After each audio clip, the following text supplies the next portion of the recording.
during the series, we've talked about risk and risk management and so on. Something near and dear to your heart is crisis response and talking about that. And I know that you had a session at the conference this year. Maybe hit a few highlights. Sure. Key takeaways? Yeah, so I would describe myself as a bit of a crisis nerd. I've spent a lot of time responding to crisis situations, either for the companies that I've worked for or supporting clients. Right. I've spent a lot of time thinking about how companies respond to crisis situations, and I think the companies that have best been able to respond, because ultimately a crisis situation is something that's unstable, that affects our business, but ultimately our priority is how do we protect our assets and then how do we continue to operate. Right. So it's how do we get back to that normal state. Yeah. And what I've found is that companies who are best able to do those things are ones that run efficient processes. And efficiency, I guess, is a strange way to think about crisis management.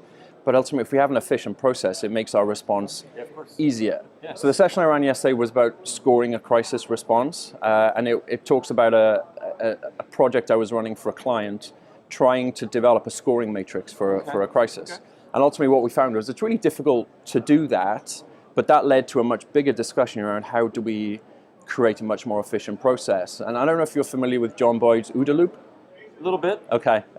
But what we looked at, if you apply the OODA loop principles to crisis management, essentially what we're doing is we're speeding up the process. So the key principles of that was get as much information as we can, analyze that information, filter that information, and then make decisions quickly on that information. Because a crisis isn't a linear process. It's one that's evolving all the time. And if we're much more able to gather information and respond to that, we're actually able to respond much more efficiently. So that was the session I did. A little bit different, I hope. Well received? I mean, I thought so. I'm always going to say yes, right? But I hope so. I had good feedback. Yeah, for sure. I was the last session of the day, which I think makes things a little bit hard. But it was a great one to talk about, so I was really enjoying it. Oh, good. Excellent. So wraps up the session, industry influencers for yet another installment.